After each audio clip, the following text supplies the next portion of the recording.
Hello friends, welcome you all.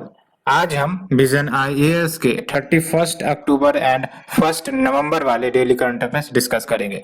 Discuss करने से पहले जैसा कि आपको पता है, हम लोग रोज एक इम्पोर्टेंट पर्सनैलिटी के मोटिवेशनल कोट डिस्कस करते हैं जो काफी ज्यादा एनर्जी प्रदान करते हैं और न सिर्फ एनर्जी, हमें सच्चाई की और जागरूकता भी प्रदान करती हैं। आज हम स्वामी विवेकानंद जी के कोट डिस्कस करेंगे जो काफी ज्यादा प्रैक्टिकल है। अगर हम लोग अपने जर्नी को देखें, जो हम लोग प्रिपेयर कर रहे हैं या फिर जो कुछ भी हमने टारगेट सेट कर रखा है, उसमें सबसे बड़ी बात जो आप या आपके टारगेट के प्रति आपको मोटिवेशन मिलती है वो है आपका बिलीफ सिस्टम। जब भी आपका बिलीफ सिस्टम डगमगाता है तो इसका मतलब ये समझ लेना कि वीकनेस आने लगती है। ये आपने ऑब्जर्व भी किया होगा। तो जैसे कोई रिजल्ट हुआ या फिर आपका कुछ भी आपने एक्सपेक्टेशन किया था, उस एक्सपेक्टेशन में खरा नहीं उतर पाया तो हमारा बिलीफ सिस्टम डगमगाता है। और जैसे ही आपका बिलीफ सिस्टम डगमगाता है, कहीं ना कहीं 50 प्रकार की निगेटिव चीजें अटैक करने लगती है माइंड में। इसे तो आप आसानी से ऑब्जर्व करते होगे। लेकिन वहीं अगर हमारा बिलीफ सिस्टम मजबूत है तो फिर इस प्रकार की दुविधा हमारा कुछ नहीं बिगाड़ सकती। आपको ये पता है, हम लोग गिरते हैं, हम लोग फिर उठते हैं, ये सब हमारा बिलीफ सिस्टम ही तो करवाता है। हमारा बिलीफ सिस्टम स्ट्रोंग होता है तो हम जल्दी ही उठ पाते हैं। उठने का मतलब ये कि अगर लेट से कि हमने कुछ सोच विचार कर रखा था कि इस बार सिलेक्शन हो जाएगा या फिर कुछ अच्छा हो जाएगा, लेकिन लेट से कि हमारा एक्सपेक्टेशन फुलफिल नहीं हुआ, तो फिर उस समय कौन आपका साथ देता है? क्या कोई बाहर वाला आपका साथ देता है? बिल्कुल नहीं। उस समय आपका बिलीफ सिस्टम ही तो साथ देता है। तो बिलीफ सिस्टम जितना स्ट्रांग है उतनी ज्यादा एनर्जी आपको बर्दाश्त करने की आ जाती है, पेशेंस रखने की आ जाती है। एंड नॉट ओनली पेशेंस, आपको अपने टारगेट को और अच्छे से अचीव करने की एनर्जी भी मिलती है। आपने देखा होगा, जितनी ज्यादा या जितनी बड़ी समस्या रहती है आपके शरीर में, उतनी ही ज्यादा ताकतें बनती हैं और वो ताकतें आपकी समस्याओं को हल करने के लिए तत्पर एक्टिव हो जाती है। तो वही बात है, it is all about belief system. Belief रखना ही कह सकते हो कि आपके सफलता की कुंजी है। Without belief nothing will be yours, and if you have belief and you are working in that direction, definitely the world will be yours and it will be at your feet. तो ये जो personality है जिनके बारे में हम discuss करते हैं, ये ऐसे ही ये सब स्टेटमेंट नहीं दिए हैं, इन्होंने ऑब्जर्वेशन किए हैं एंड अपने लाइफ में इन सब चीजों को इम्प्लीमेंट किया है, तभी ये सब जो फीलिंग्स है, कोट है, वो निकल कर आई है। और आज भी इन कोट का इंपॉर्टेंस काफी महत्वपूर्ण है, क्योंकि यही तो रियलिटी है। बेसिक बात तो यही है कि हम जिस फाउंडेशन पर अपना कैरियर या फिर कुछ अचीव करना चाहते हैं, वो फाउंडेशन क्या है हमारा? वो फाउंडेशन हमारा बेस ही तो है, हमारा बिलीफ सिस्टम ही तो है।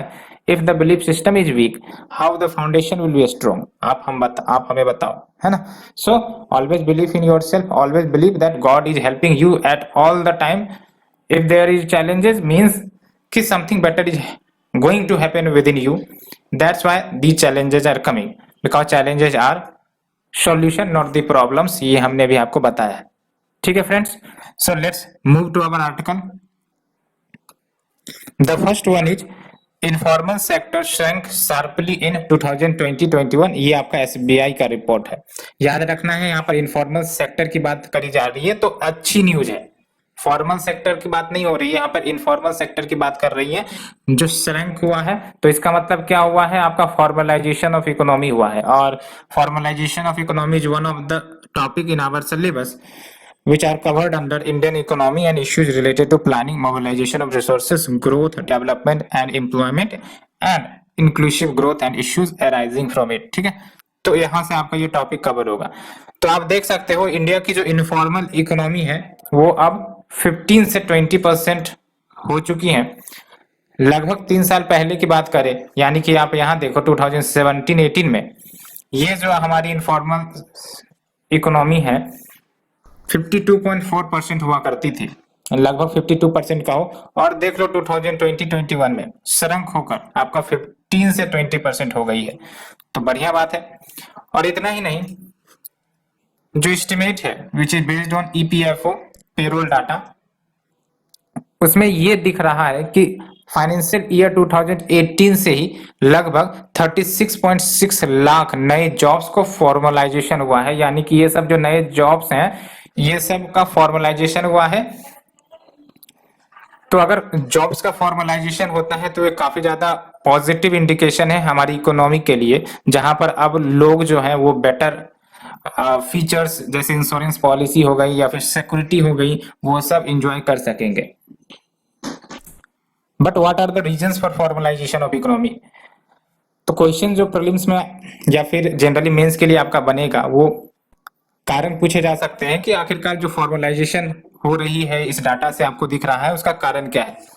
पहली बात तो ये कि पोस्ट पैंडेमिक के बाद इकोनॉमी की श्रिंकेज हुई है, वो भी आपका मोस्टली इनफॉर्मल सेक्टर में, इसीलिए जो लॉस है आउटपुट का अक्रॉस द सेक्टर वो आपका इनफॉर्मल सेक्टर में देखने को मिला।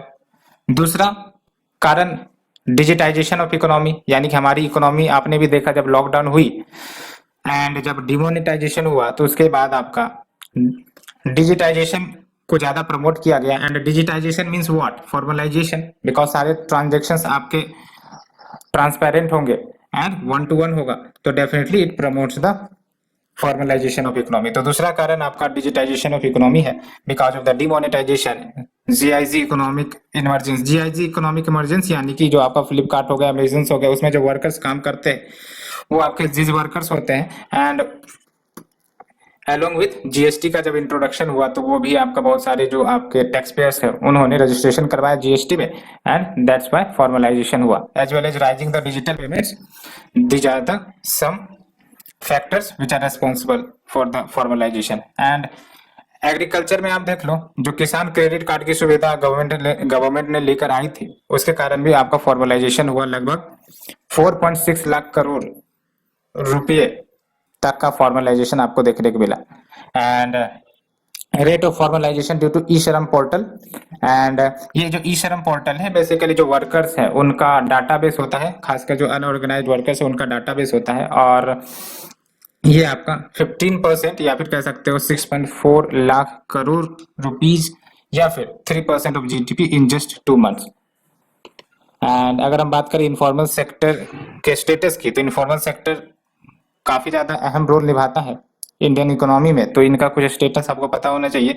तो जब हम बात करते हैं इनफॉर्मल सेक्टर की तो वो वैसे इंटरप्राइजेज हो गए जो खुद इंडिविजुअल के द्वारा ऑन किए जाते हैं, ऑपरेट किए जाते हैं, खुद के वर्कर्स उसमें होते हैं, या फिर कोई अनऑर्गेनाइज्ड इंटरप्राइजेज जो हायर्ड वर्कर्स को एम्प्लॉय करते हैं, रोजगार देते हैं। यानी कि यहाँ पर आपको जो वेरियस बेनिफिट मिलने चाहिए फॉर्मल इंस्टीट्यूशंस या फिर फॉर्मल कंपनीज की, जैसे आपका इंश्योरेंस हो गया या फिर सिक्योरिटीज या फिर पीएफ, ये सब की सुविधा नहीं मिलती इनफॉर्मल सेक्टर में। एंड नेशनल सैंपल सर्वे 2014 के अनुसार लगभग 93% जो वर्कफोर्स है हमारा वो इनफॉर्मल वर्कर्स ही हैं। तो इनफॉर्मल वर्कर्स का कंट्रीब्यूशन हमारे इकोनॉमी में काफी ज्यादा होता है, यहाँ से आप डाटा से निकाल सकते हो। सो ये आपका वेरियस सेक्टर है जो जिनका कंट्रीब्यूशन आप देख सकते हो, बट हमें ये याद रखना है कि काफी पॉजिटिव न्यूज आई है। 52% जो आपका 3 साल पहले था वो अब आके घट के 15 से 20% हुआ है। So we discuss the first article, let's move to the second one. Ministry of corporation launches the dairy Sahakar scheme. तो डेयरी सहकार स्कीम डेयरी से आपका रिलेटेड न्यूज है और इसका एक डायरेक्ट टॉपिक हमारे सिलेबस में, that is the economics of animal rearing, यानी कि ये आपका जीएस पेपर 3 एंड उसमें आपका इकोनॉमिक्स ऑफ एनिमल रियरिंग इसमें कवर होगा। ठीक है, तो अगर हम बात करें इस डेयरी सहकार स्कीम की तो इसका बेसिक ऑब्जेक्टिव कॉर्पोरेशन के माध्यम से प्रॉस्पेरिटी अटेन करना एंड जो एग्जिस्टिंग एफर्ट किए जा रहे हैं डेयरी सेक्टर को स्ट्रेंथन करने के लिए उसको एक प्रकार से सप्लीमेंट या फिर यू कह सकते हो कि स्ट्रेंथ प्रदान करना, and overall objective farmers income को डबल करना as well as to attain the Aatmanirbhar Bharat. Dairy sector के अगर हम कंट्रीब्यूशन की बात करें हमारी इकोनॉमी में तो लगभग 4% इंडिया के जीडीपी में ये कंट्रीब्यूट करता है। And approx 198.4 million metric ton milk 2019-20 में प्रोड्यूस हुए हैं, which is highest in the world. आपको पता है India is highest producer of milk in the world. तो इसी बात को ध्यान में रखते हुए, डेयरी सेक्टर के इंपॉर्टेंस को ध्यान में रखते हुए इस स्कीम को लॉन्च किया गया है और डेफिनेटली ये जो स्कीम है वो फार्मर के इनकम को डबल करने में मदद करेंगी, क्योंकि जो फार्मर्स होते हैं उनके पास एक तो डेयरी का भी काम होता है एज वेल एज फार्मिंग का भी काम होता है। तो अगर दोनों सेक्टर्स अच्छे ऑपरेट हो रहे होंगे फार्मर्स के द्वारा, दोनों बेनिफिट करेगा तो उनकी इनकम डेफिनेटली बढ़ेंगी। तो अगर हम इस स्कीम की बात करें तो ये जो आपका डेयरी सहकार है, लगभग 5000 करोड़ का टोटल इन्वेस्टमेंट किया गया है और इसको इंप्लीमेंट कौन करेगा? एनसीडीसी यानी कि नेशनल कोऑपरेटिव डेवलपमेंट कॉर्पोरेशन, इनके द्वारा ये स्कीम इंप्लीमेंट होंगी। क्या बेनिफिट होगा इस स्कीम के तहत? तो फाइनेंशियल सपोर्ट एनसीडीसी के द्वारा दी जाएंगी एलिजिबल कोऑपरेटिव्स को, सो दैट ये जो कोऑपरेटिव्स हैं वो बोवाइन डेवलपमेंट कर सके, मिल्क प्रोक्यूरमेंट कर सके, या प्रोसेसिंग या फिर quality assurance as well as value addition भी कर सके। तो ये सब इश्यू को हैंडल किया जाएगा इस स्कीम के माध्यम से और इसके लिए फाइनेंशियल सपोर्ट एनसीडीसी के द्वारा दी जाएगी। And there will also be convergence with various schemes, यानी बहुत सारे स्कीम जो ऑलरेडी चल रहे हैं गवर्नमेंट ऑफ इंडिया की तरफ से या फिर स्टेट गवर्नमेंट की तरफ से या फिर यूटी एडमिनिस्ट्रेशन की तरफ से या फिर जो वेरियस डेवलपमेंट एजेंसीज हैं, बायलैटरल मल्टीलैटरल असिस्टेंस या सीएसआर, जो भी स्कीम चला रही हैं उन सब का कन्वर्जेंस किया जाएगा सो दैट इफेक्टिव आउटपुट निकल सके डेयरी सेक्टर को बूस्ट करने के लिए। अदर इंपॉर्टेंट इनिशिएटिव जो डेयरी सेक्टर के लिए लिए गए हैं अभी तक गवर्नमेंट ऑफ इंडिया के द्वारा या फिर वेरियस स्टेट गवर्नमेंट के द्वारा, तो एक तो आपका राष्ट्रीय गोकुल मिशन है, दूसरा national programme for dairy development, तीसरा आपका animal husbandry infrastructure development fund as well as dairy infrastructure development fund, and next is your national digital livestock mission. तो ये कुछ इंपॉर्टेंट स्टेप जो गवर्नमेंट ऑफ इंडिया के द्वारा लिए गए हैं to boost the dairy sector in India. लेकिन ये सब जो स्कीम लिए जा रहे हैं, आखिरकार डेयरी सेक्टर की चैलेंजेस क्या है? What are the problems which are faced by the dairy sector? एक तो आपका कि जैसे फार्मरिंग या फिर फार्मिंग सेक्टर आपका हाईली अनऑर्गेनाइज्ड है, डेयरी सेक्टर का भी वही समस्या है, it is also highly unorganised. लगभग 60% जो सरप्लस मिल्क है जो प्रोड्यूस होते हैं, सरप्लस यानी कि एक तो हम कंज्यूम करते हैं और उसके बाद जो बच जाता है वो सरप्लस कहलाता है। तो 60% ऑफ द सरप्लस मिल्क वो किसके द्वारा हैंडल करी जाती है? अनऑर्गेनाइज सेक्टर या फिर मिल्कमैन के द्वारा, जिसके कारण जो बेटर इनकम है, बेटर इनका जो सेलिंग हो सकता है वो सब नहीं हो पाते हैं because it is highly unorganised.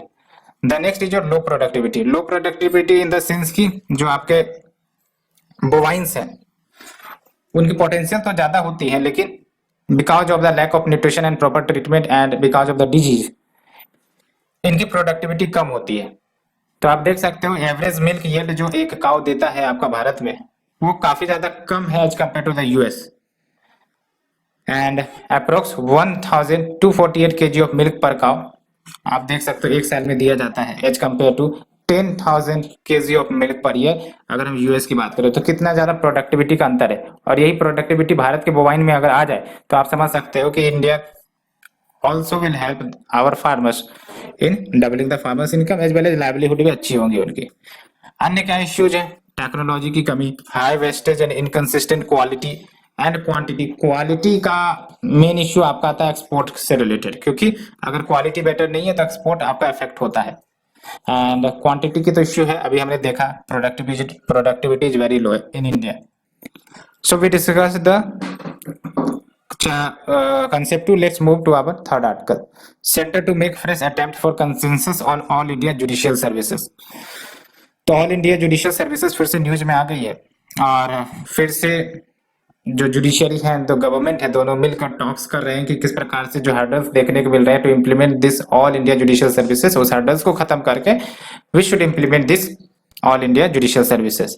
तो क्या हर्डल्स है उसे देखेंगे एंड इसके आने के बाद क्या बेनिफिट होगा उसे भी देखेंगे, क्योंकि हमारा फोकस यही होना चाहिए कि इसके प्लस माइनस क्या है, तभी जाके हम एक कंक्लूजन निकाल सकेंगे।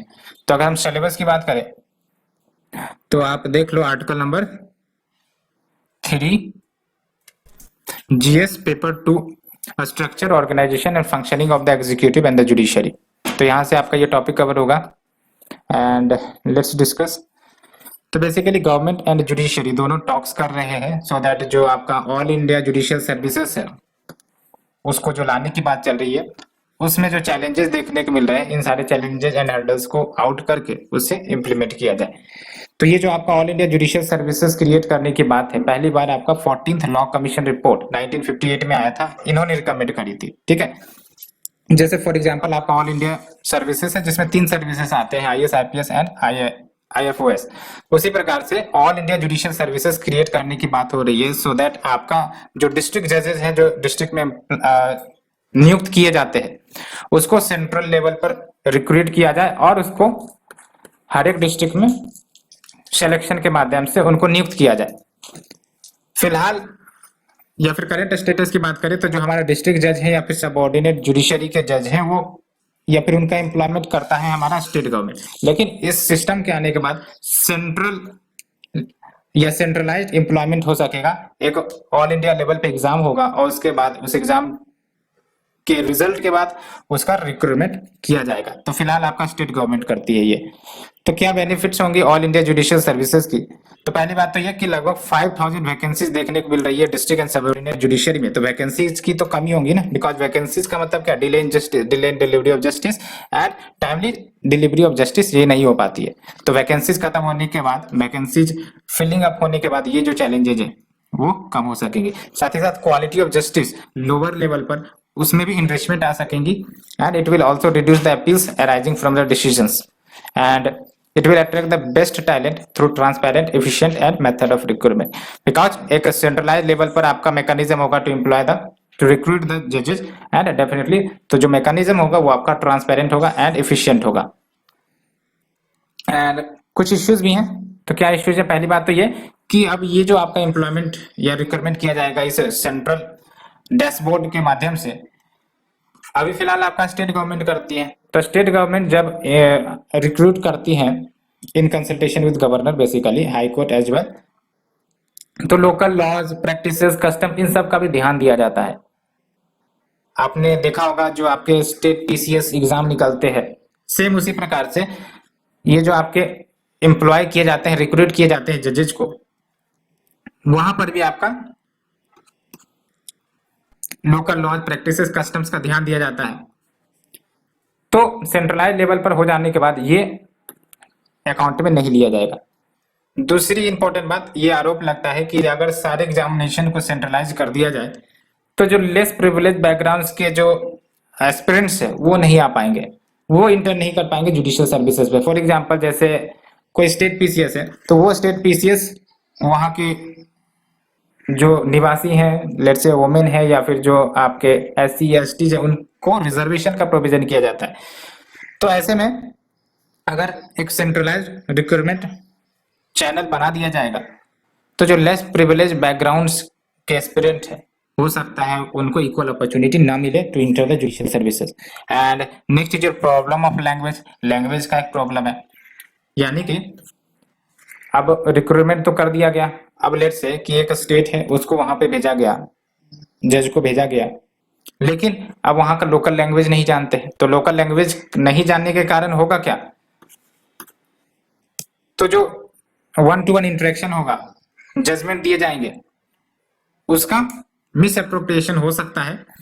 बिकॉज अभी फिलहाल क्या होता है, जो जजमेंट है, प्रोसीडिंग्स है, वो सब आपके लोकल लैंग्वेज में होते हैं। तो एक एडिशनल चीज जुड़ जाएगा कि आपको लैंग्वेज भी आनी चाहिए जिस स्टेट में आपको नियुक्त किया जाएगा। तो ये लैंग्वेज का भी प्रॉब्लम आ सकता है अगर बेसिक की बात करें तो। Next is your article number 4, ministry of power proposes amendment to energy conservation act 2001।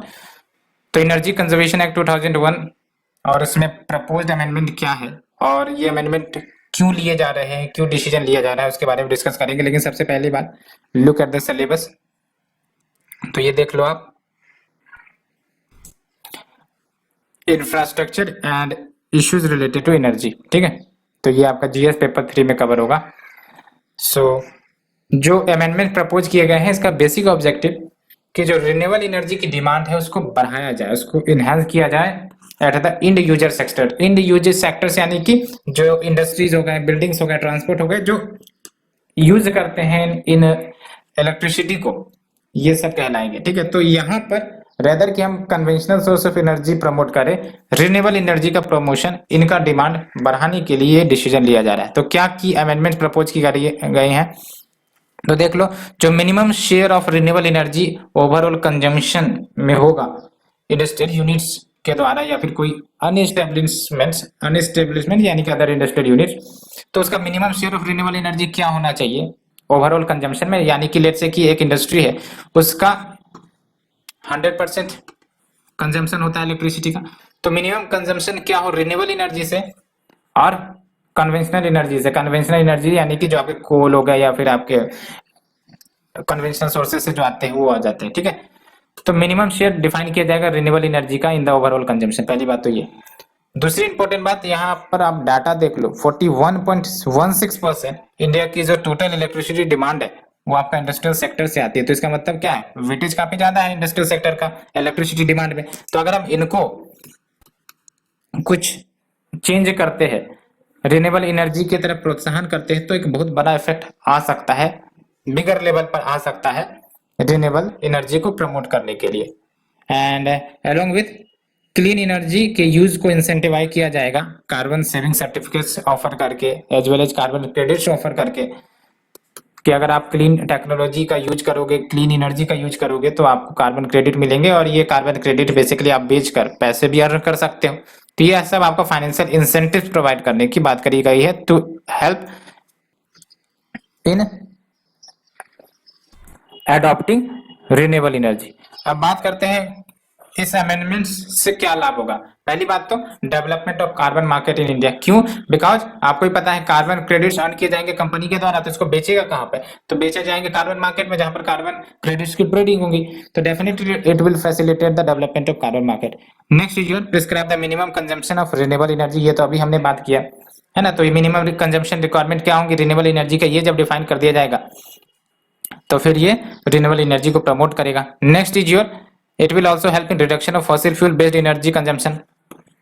अब जब रिन्यूएबल एनर्जी के कंजम्पशन के प्रिस्क्रिप्शन को बढ़ाया जाएगा तो डेफिनेटली इसका एक इफेक्ट यही होगा, जो fossil fuels based energy consume की जा रही है इंडस्ट्रियल सेक्टर में वो कम होंगी, और इससे अल्टीमेट बेनिफिट क्या होगा, कार्बन इमिशन कम होगा। तो अगर हम बात करें एनर्जी कंजर्वेशन एक्ट 2001 की, तो ये जो आपका एक्ट है ये इनेक्ट किया गया था विद द गोल कि हमें एनर्जी इंटेंसिटी को कम करना है, साथ ही साथ promote energy efficiency. Energy efficiency यानी कि आपको ही पता है कि अब हम यूज कर रहे हैं 100 यूनिट, लेकिन काम हमारा 80 यूनिट्स में ही हो जाता। तो इसका मतलब क्या है कि अगर कोई टेक्नोलॉजी अडॉप्ट करके एनर्जी इफिशिएंसी हासिल हो जाती है तो फिर we can achieve the energy efficiency.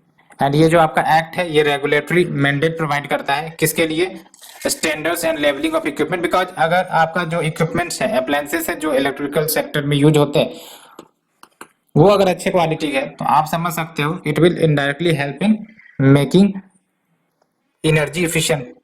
And energy conservation building codes भी है हमारे पास कमर्शियल बिल्डिंग के लिए, एनर्जी कंजम्पशन नॉर्म्स भी है हमारे पास एनर्जी इंटेंसिव इंडस्ट्रीज के लिए। And we have the bureau of energy efficiency जो कि आपका स्टैट्यूटरी बॉडी है और इसे सेटअप किया गया था to facilitate the implementation of this act. We discuss this article, let's move to our next article. Government suggest use of millets in mid day meal. अब मिलेट्स का काफी ज्यादा सिग्निफिकेंस है, बहुत सारा सिग्निफिकेंस है, बिकॉज इसका डिफरेंट बेनिफिट है, हम इसके बेनिफिट को डिस्कस करेंगे। और अब इसे मिड डे मील में भी लाया जाए ये गवर्नमेंट का सजेशन है। तो इसे डिस्कस करने से पहले लुक एट द सिलेबस।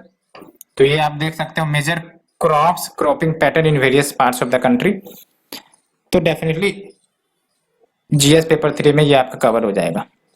तो जो यूनियन गवर्नमेंट है इन्होंने स्टेट्स को कहा है कि आप मिलेट्स इंट्रोड्यूस करो अपने मिड डे मील स्कीम में, जिसको हम पीएम पोषण भी कहते हैं, यानी प्रधानमंत्री पोषण शक्ति निर्माण, ठीक है।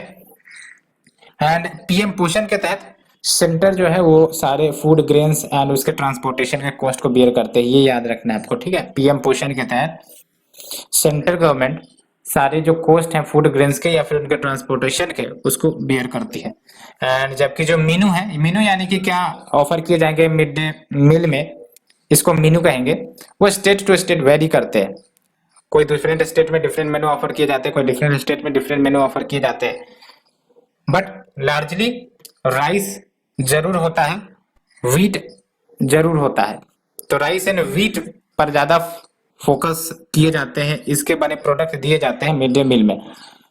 अलोंग विथ इस स्कीम में एक प्रोविजन भी है कि हमें सप्लीमेंट्री न्यूट्रिशन प्रोवाइड करनी है एस्पिरेशनल डिस्ट्रिक्ट में and those district having the high prevalence of anaemia.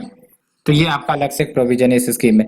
तो अगर हम बात करें मिलेट्स या फिर न्यूट्री सीरियल्स की, तो इसमें आपके अम्ब्रेला क्रॉप्स जैसे ज्वार, बाजरा, रागी ये सब आ जाते हैं जो मिनरल्स में काफी ज्यादा रिच होते हैं, बी कम्प्लेक्स विटामिन्स में काफी ज्यादा रिच होते हैं, as well as proteins and antioxidants भी होते हैं। एंटीऑक्सीडेंट जो आपके एंटीजन से जो वायरसेस बैक्टीरिया उसको किल करने में मदद करते हैं।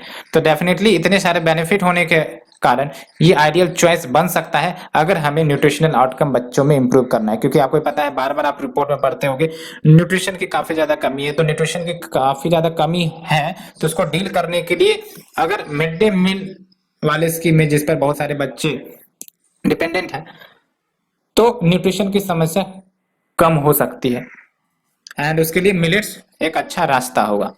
And India has witnessed 60% decline in the area under millets. तो एक इश्यू भी आ रही है, देख सकते हो मिलेट्स को लेकर कि लगभग 60% डिक्लाइन हुआ है इन द एरिया जहां पर मिलेट्स कल्टीवेट किए जाते हैं सिंस 1960।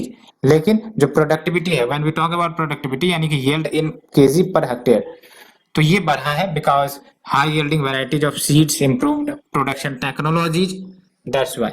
एंड जो मेन रीजन है बिहाइंड द डिक्लाइन वो है आपका, मतलब ये क्यों एरिया श्रिंक कर रही है। तो पहली बात तो लो रिम्यूनरेशन। लो रिम्यूनरेशन अभी देख लो, ये जो व्हीट है, राइस है, इस पर गवर्नमेंट प्रोक्यूर करती है लेकिन मिलेट्स को प्रोक्यूर नहीं करती, तो फिर जो फार्मर्स होंगे वो इंसेंटिवाइज नहीं होंगे to grow these crops, along with lack of input subsidies and price incentives, along with subsidized supply of fine cereals through the public distribution system. यानी कि जो मिलेट्स हैं वो पीडीएस में भी डिस्ट्रीब्यूट नहीं किए जाते हैं, तो इसी के कारण फार्मर्स इसे प्रोड्यूस नहीं करते हैं, गवर्नमेंट इसे प्रोक्यूर नहीं करते हैं और ये मिलेट्स को फिर ज्यादा अहमियत नहीं दे पाते।